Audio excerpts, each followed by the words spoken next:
네, 오늘 말씀의 제목은 짧게 보는 신앙관과 길게 보는 신앙관이라는 제목으로 말씀 증거하겠습니다. 그 운동 중에 유산소 운동과 유산소 운동이 있고 이 무산소 운동이 있죠. 많이 들어봤을 겁니다. 여러분, 유산소 운동 우리가 생각하기에 걷기, 수영, 등산 이런 거 대표적으로 유산소 운동입니다. 근데 무산소 운동은 뭐냐면은 힘쓰면서 하는 엮기, 아령 이런 것들 무산소 운동입니다. 그래서 어떤 사람들은 어떤 기구를 사용하면 무산소다. 또 어떻게 보면은 기구를 안 쓰고 걷고 달리고 이런 거는 유산소다 이렇게 생각합니다. 그런데 똑같이 발을 딛고 걷는 것도 100m 달리기 같이 급히 힘을 내는 것들은 또 무산소에 들어갑니다. 그래서 좀 과학적으로 표현할 때 이런 얘기를 합니다. 운동을 시작한 지 5분 정도 이후에 산소 요구량과 공급량이 거의 일치하는 운동, 이게 유산소다. 무슨 말이냐면은, 무슨 소리 하고 있죠 제가? 저도 좀 오늘 2부 하면서 좀 졸아가지고 어찌 보면 중요한 것은 신앙생활은 무산소 운동이 아니라 유산소 운동이에요. 유산소 운동. 그러니까 내 힘을 써서 갑자기 짧은 시간에 끝나는 게 아니라 하나님의 힘인 이 산소를 공급받아서 오랜 시간 끌고 가는 이 영적 운동이라는 거예요. 그래서 우리가 신앙생활 하다가 잘 안 되면은 1, 2년 하고 마치면은 되는 것들이 아니라 계속 해야 되는 것이라는 겁니다. 저도 요즘 사역하다 보니까 진사역도 있고 또 선교 준비들도 있고 근데 좀 답답함이 있더라고요. 왠지 터질 듯 하면서 안 터지고 또 정체되고 또 일들은 많이 해야겠는데 또 일꾼들은 좀 부족한 것 같고 또 나도 더 하나님 앞에 기도하면서 매달리고 싶은데 좀 부족한 부분들 보이고 그래서 참 여러 가지 부분에서 답답함들이 다 있습니다. 근데 이게 저의 문제뿐만 아니라 많은 사람들이 그런 마음이 있게 된다는 겁니다. 그래서 우리가 신앙생활 할 때 하나님 앞에서 사도 바울은 자기의 신앙생활을 경주로 표현하지 않았습니까? 뒤의 것은 잊어버리고 전진하는 오랜 여정. 그래서 우리 각 사람들 사역의 문제도 그렇고 또 개인적인 신앙의 문제도 그렇고 사실 하나님께서 우리에게 감당할 만한 시험은 이상은 주지 않으셨기 때문에 큰일이 아니거든요. 그래서 우리가 하나님 앞에서 사도 바울의 마음을 품으면 좀 좋을 것 같아요. 하나님 앞에서 우리가 긴 신앙생활을 할 때 사도 바울은 그런 얘기 하지 않습니까? 죽는 것도 유익함이라.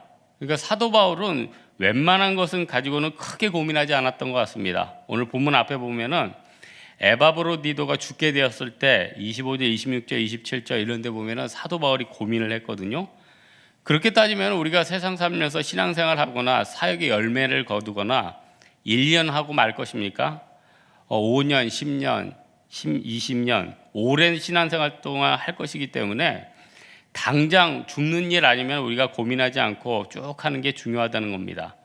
그렇다면은 단기간이 아니라 장기적인 이 신앙을 내가 어떻게 감당해야 될지 오늘 본문을 통해서 좀 보고자 하는데 본문에서 이렇게 권면합니다. 12절에 보니까 멈출 수 없는 경주라면 자발적으로 하는 게 좋다 이렇게 권면을 합니다. 사도 바울은 성도라면 누구든지 평생 영적인 싸움을 싸워야 된다고 얘기를 합니다. 어린이, 노인, 남자, 여자, 가난한 사람, 부자, 알려진 사람, 알려지지 않은 사람 교회 안에 많은 성도들이 있습니다. 리더들과 얘기를 하고 간사들과 얘기하다 보면 그 안에는요 나이가 많은 분도 있습니다. 나이가 적은 분도 있습니다. 부자도 있습니다. 가난한 사람도 있습니다. 근데 참 신기하죠? 이 사람은 모든 사회적인 여건이 완비됐으니까 그냥 삶을 누리기만 하면 될 것이다. 절대 그렇지 않습니다. 그 안에 내적인 갈등이 있고 기도가 안 돼서 고통스러운 것들이 있고 그 안에 고통이 다 있다는 겁니다. 이 사람은 환경이 참 열악하니까 참 불쌍해 보인다. 객관적으로는 참 불쌍합니다. 그런데 깊이 들어가면 그 안에 하나의 은혜가 있습니다.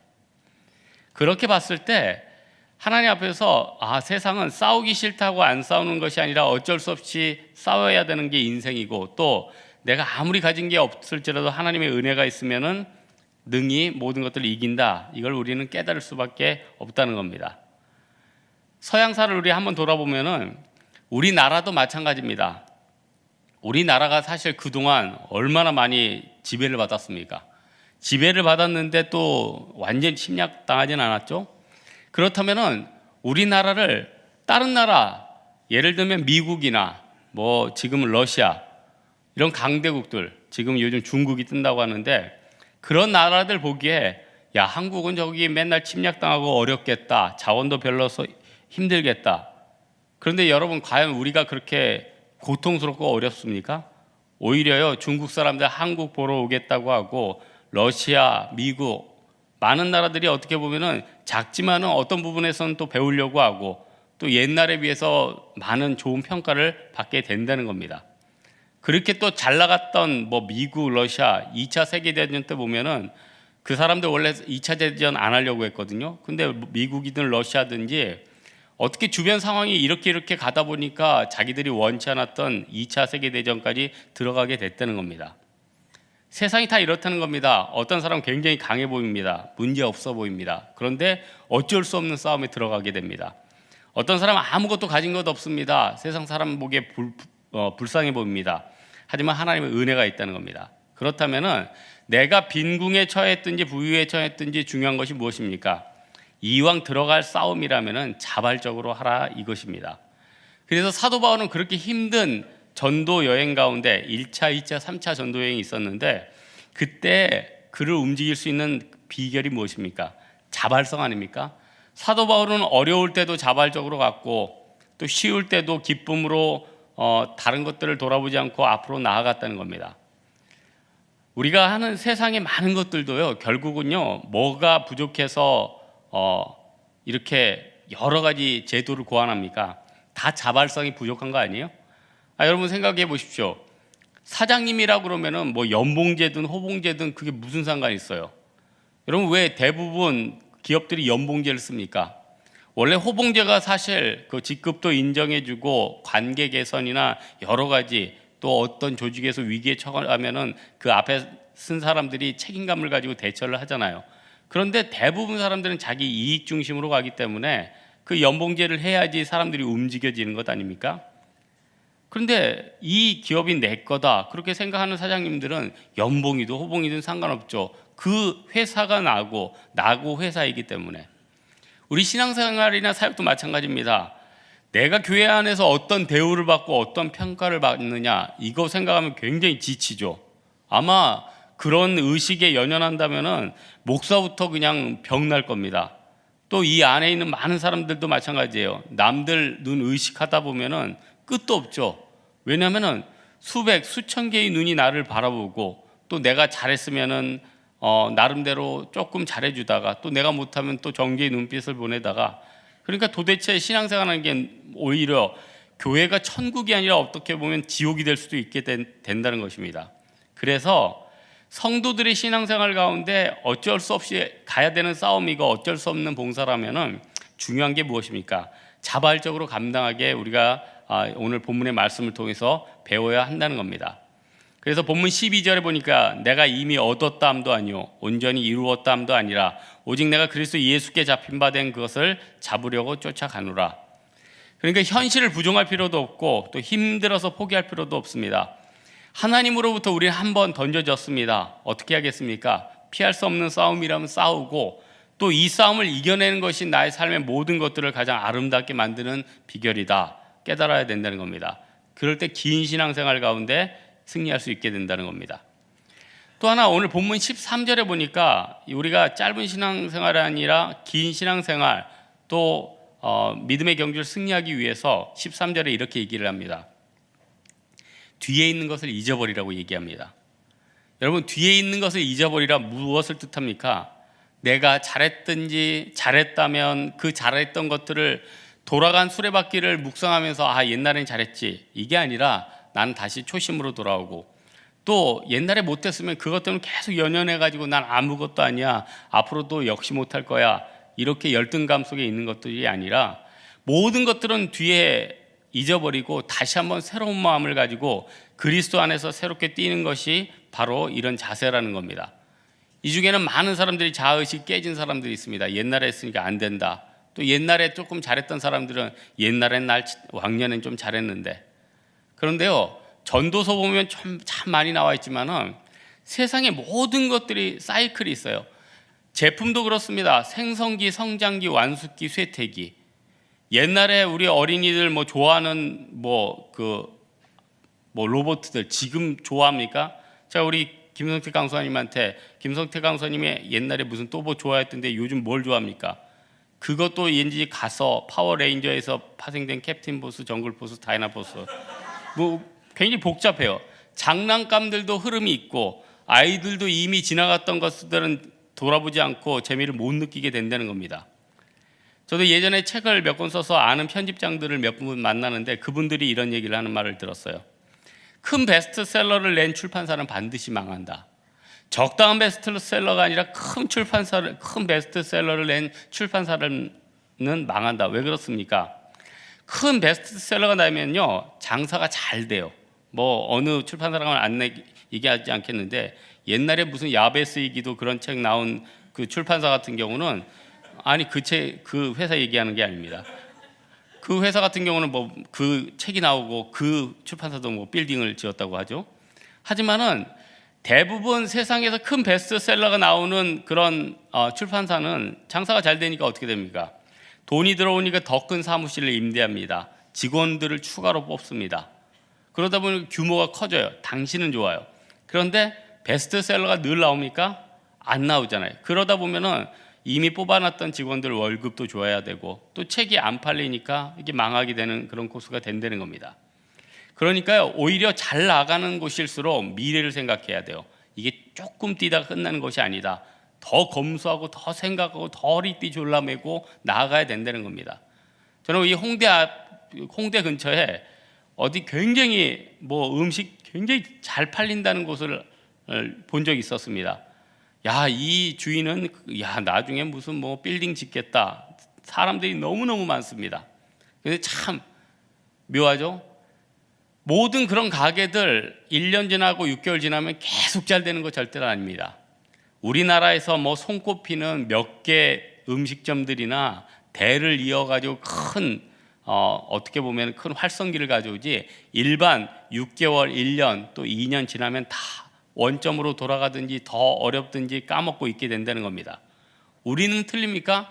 이 중에는 계속 잘 나갔던 분도 있고 또 못 나갔던 분도 있고 하지만요 정말 어떤 사람이 강한가 저는 우리 기독교인들은 물론 다윈에 대해서 지지할 수 없지만 다윈이 한 얘기 중에 참 와닿는 얘기는 하나 있더라고요. 강한 자가 살아남는 게 아니라 살아남는 자가 강한 거다. 무슨 말입니까? 이 중에서는요 내가 강하니까 살아남을 것이다. 그게 아닙니다. 지금은 못 나가고 과거에는 힘들고 어려웠지만은 끝까지 살아남는 자가 강한 사람이라는 것입니다. 여러분, 저희 교회는 젊은 지체부터 나이 든 분까지 참 많은데 다들 간구하는 것 중에 유사적인 그 기도 제목이나 원하는 것들이 있습니다. 무엇이냐면은 기도 말씀 생활을 좀 충분히 하고 싶습니다. 잘하고 싶습니다. 건강 안 좋은 사람들은 늘 하는 말이 무엇입니까? 나 운동 좀 하고 싶습니다. 이것 아닙니까?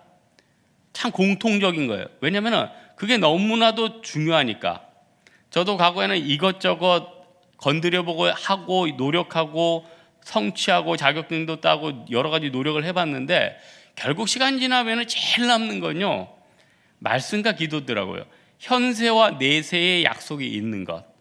그래서 여러분 내가 교회 일 열심히 하다 내 인생 막혔다 이렇게 원망하지 말고요 주님 바라보면서 현세와 내세의 약속 있는 복음을 위해서 뛰기 바랍니다. 그럴 때 하나님은 많은 은혜를 주신다는 거예요. 여러분 세상 말로 송충이는 솔잎을 먹어야 한다 이런 얘기 있지 않습니까? 우리 예수 믿는 사람들은 어떤 은혜로 뛰어야 됩니까? 하나님이 주신 말씀과 기도를 통해서 좀 많은 것들을 세상 사람들이 어떻게 보면은 100마일로 향해서 나아갔다. 나는 지금 10마일밖에 안 된다. 그런데 말씀과 기도는 나를 10마일이지만 100마일을 추월하는 그런 은혜를 주신다는 겁니다. 그래서 이 시간 한번 곰곰이 내 자신을 돌아보십시오. 내가 하나님이 주시지 않았던 것들 괜히 건드리고 기웃거리느라고 내가 말씀과 기도에 집중하지 못했는가? 악한 마귀는요 우리에게 미끼를 던져줍니다. 너 이 말씀과 기도 중요해. 열심히 해라. 하지만 요거 조금 하면은 너 굉장히 빛날 수 있어. 그런데요 그거를 뒤로 해야지 우리가 영적인 선두주자로서 영적 1% 안에 들어갈 수 있게 된다는 겁니다.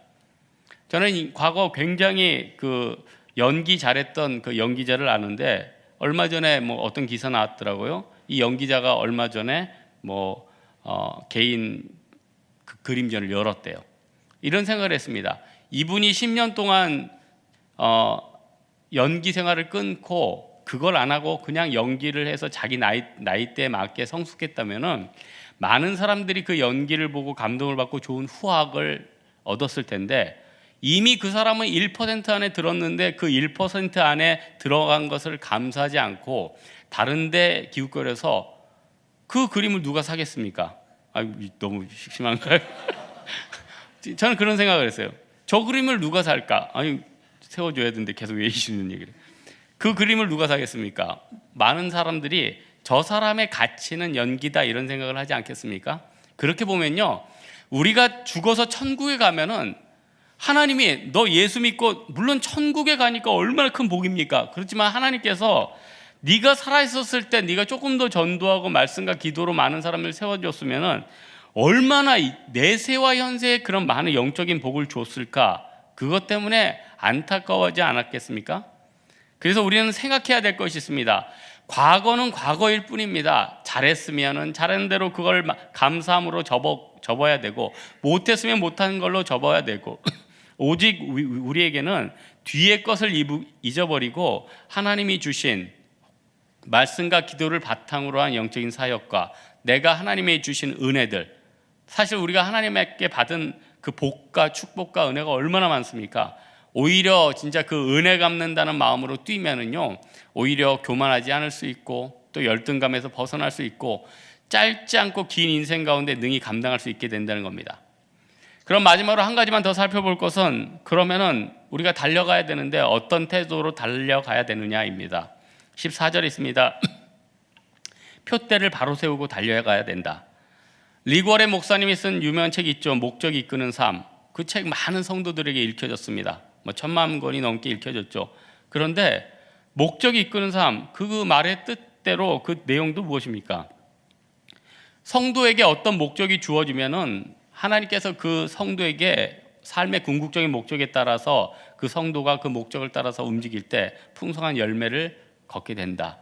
또 우리의 능력을 어떻게 보면은 100배, 1000배 이상으로 발휘시켜 주신다. 그러니까 우리가 무엇을 바라보고 세상 사람과 달리 어떤 목표를 향해서 나아가는 것, 이게 굉장히 중요하다. 이게 주제 아닙니까? 저는 그 신앙생활하다 힘들 때 예전에 할머니께서 제게 해준 이야기가 기억이 납니다. 할머니께서 그런 얘기를 한번, 돌아가시기 전이지만 그런 얘기를 했어요.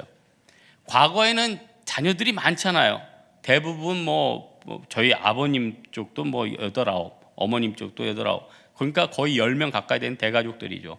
그런데 이런 말이 있대요. 한 명의 가족이요, 10명은 먹여 살려도 10명이 부족한 한 명은 절대 먹여 살리지 못한대요. 저는 그걸 이해를 못했습니다. 근데 지금은 이해가 가요. 생각해 보십시오.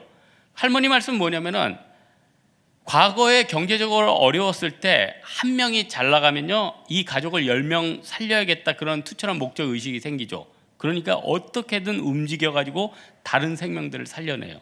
그런데요, 여러 명 중에 다 잘 나가요. 그런데 한 명이 넘어지는 상황이면은 서로 책임 피하다가 결국 그 한 명을 먹이지 못한다는 거예요. 그러니까 여러분 보십시오. 과거에 보면은 그렇게 많이 배우지 못했던 우리 선조와 조상과 부모님 세대들도 이 지혜를 아는 거 아니에요. 여러분, 모세가 그렇게 많은 어떻게 보면은 불평을 듣고 어려움도 있었지만은 왜 이렇게 오래 살고 또 그 중차대한 역사를 다 감당할 수 있었던 것입니까? 어쨌든 이 많은 백성들 먹여야 된다. 그 내적인 하나님이 주신 그 짐을 감당하는 것 아니에요? 그래서요, 이 중에는요 다 고민이 있습니다. 그런데 본질적으로 굉장히 가치 있는 고민을 하는 사람들이 있어요. 야, 우리 팀 좀 잘 돼야 되는데, 우리 리더들 잘 세워야 되는데, 이 사람은요 하나님께서 분명히 축복해 주셔요. 왜냐하면 그 사람은요 내적으로 그 영혼들을 이끌고자 하는 목표가 있기 때문에. 저는 그저께 우리 그 북한산 산행하다가 저희 조원 하나가 자기 간사님에 대해서 얘기하는 걸 듣고 제가 굉장히 감명을 받았어요. 그 간사님이 나름대로 취미로 모으는 게 뭐가 있어요. 뭐 구체적으로는 얘기 안 하겠어요. 취미로 지금 돈을 모아서 12개를 모았어요. 그런데 이분이 조원들 밥 사주겠다고 그 12개 중에 지금 하나씩 팔아갔어. 지금 벌써 4개를 팔았대요. 그래가지고 근데 그 얘기를 듣는데 진짜 눈물이 날 것 같더라고요. 그 간사에게는 그 모으는 것들이 생명과 같아요. 우리 보기에는 하찮아도 그 사람에게는 소중한 겁니다. 그러니까 12개나 모았겠죠. 무슨 12제자도 아니고. 여러분 생각해 보시죠. 우리가 뭐 하다 보면요 부족함들이 느껴져요. 그런데요 그게 내가 필요한 그거라면은 그 고민이나 그 갈등이 그렇게 위대하지 않습니다. 하지만요 반대로 생각해 보면은 내가 있는 것을 불사른다. 이거 마리아의 헌신 아니에요? 마리아의 헌신. 여러분 우리가 사역이든 신앙생활이든 또 우리의 직장생활이든 학업이든 다 부족함을 느낍니다. 그때 뭐가 필요합니까? 너무 부족하니까 이렇게 생각하면 되잖아요. 너무 부족하고 주변이 안 된다 그러면은 결국 답은 자기예요. 그 생각을 했다는 자체가 하나님께서 너는 사명자다, 너는 요나다, 너는 모세다 하나님께서 찍어주셨다는 겁니다. 그런데 많은 사람들은 자기가 모세인지 모른다는 거예요. 자기가 요나인지 모른다는 거예요. 자기가 예수님의 12제자인지 모른다는 거예요. 우리는요 이 영적인 전투를 싸울 때 이런 생각을 해야 됩니다. 우리가 끝까지 하나님 앞에 이 사명 감당을 해야겠다. 하지만은 종국적으로 하나님께서 내게 어떤 부족함을 주시고 내가 주변을 보고 안타까운 마음을 갖는다면 내가 결국 주인공이구나 이런 생각을 해야 된다는 겁니다. 굉장히 가치 있는 것입니다. 여러분 세상에서 성공이 무엇입니까? 세상에서 성공은요 다른 사람들에게 인정받는 겁니다. 노후에 편하게 지내는 겁니다.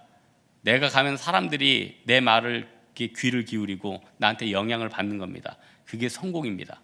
그런데 반대로 이런 것들을 다 무시하고 하늘의 것들만 추구하다 보면요 하나님이 나에게 영광을 주신다는 겁니다. 그래서 우리는 무엇을 바라봐야 됩니까? 하늘의 영광을 바라봐야 된다는 겁니다. 그래서 신약에서도 마찬가지고 구약에서도 마찬가지고 뭘 바라보게 합니까? 노뱀, 구름 불기둥, 예수 그리스도를 바라보게 한다는 거예요. 그래서 200만이나 되는 이스라엘 백성들이 40년 광야를 갈 때 구름기둥과 불기둥 또 범죄했을 때 노뱀을 바라보면서 회복되게 됐다는 겁니다. 여러분 요즘 운전하시는 분들은 과거에 비해서 참 편해졌죠. 뭐가 있습니까? 내비게이션이 있죠. 그 내비게이션 원리가 무엇입니까? 하늘에 떠 있는 7개의 위성들이 계속 돌아가면서 그걸 쏴줍니다. 그러면 그 기계가 그것을 인식해서 잡는 거거든요. 그래서 강남같이 이렇게 건물이 높은 데 들어가면요 내비가 못 잡아요. 왜냐하면 그 건물이 그 쏴주는 것을 봤기 때문에. 약간 알레고리컬하게 해석하면요 이런 게 있죠. 내가 세상에서 너무 잘 나가고 내 권세가 크면요 하늘 내비가 잘 안 잡힙니다. 그리고 내가 어디로 갈지 모른다는 거예요. 그런데 내가 그런 부분이 없으면요 하나님이 쏴주시는 걸 충분히 잡을 수 있습니다. 없으면 없을수록 너무 잘 잡힌다게 된다는 거예요. 여러분 표대인 예수님 따라가면 우리가 어떻게 됩니까? 히브리서 12장 2절에도 나오지만 이 표대가 뭐예요? 예수 그리스도 아니에요? 이 표대 예수 그리스도 따라가면 상을 얻습니다. 궁극적으로 구원의 완성이 있고 예수님이 세상을 이겼으니까 우리도 세상을 이기게 된다는 겁니다. 여러분 예수님께서는 우리에게 많은 축복을 주셨습니다. 많은 축복을 주셨는데 어떤 축복이냐? 영혼을 살리는 축복. 내가 그 사명자가 되는 그런 축복을 주셨다는 겁니다. 그래서 우리는 없는 자 같으나 있는 자이고 또 주님께서 특별히 택한 자이시고 베드로전서 2장 9절에는 왕 같은 제사장, 너희는 택하신 족속의 왕 같은 제사장들이요 거룩한 나라요 그의 소유가 된 백성이니 이는 너희를 어두운 데서 불러내어 그의 기이한 빛에 들어가게 하신 이의 아름다운 덕을 선포하게 하려 하심이라. 예수님이란 축을 붙잡고 나아가면 우리는 어떻게 됩니까? 세상의 쓰나미에 휩쓸려 넘어지는 것이 아니라 예수님께서 우리를 어떻게 보면 암벽 앞에 자일에 꽁꽁 묶어주는 것처럼 흘러가지 않게 붙잡아 주신다는 겁니다. 오늘 말씀의 결론을 맺고자 합니다. 우리가 신앙생활 또 내 안에 있는 목표들 짧지 않습니다. 길게 해야 됩니다. 저는 금주에 어떤 형제한테 그런 얘기했습니다. 이 형제가 어떤 시험 준비하고 있었거든요. 그냥 1년 안 되면 2년 잡고 2년 안 되면 3년 잡고 3년 안 되면 4년 잡고 뭐 공부 못하는 사람이었으면 그런 얘기 안 했을 거예요. 여러분 공부에 달란트가 없으면요 2년이나 3년 넘어가면 안 됩니다. 하지만 어떤 달란트가 있고 그 사람에게는 그게 사명인 것처럼 보이는 사람은요 언젠가는 이루어지거든요. 근데 많은 사람은 어떻습니까? 조금 지나면은 1, 2년 해보고 안 되면은 마무리를 짓거든요. 그런데 내 긴 인생에 봤을 때 계속 추구하고 한 발짝 한 발짝 가다 보면은 나는 이미 나아가게 된다는 겁니다. 목적에 다가가 있게 된다는 겁니다.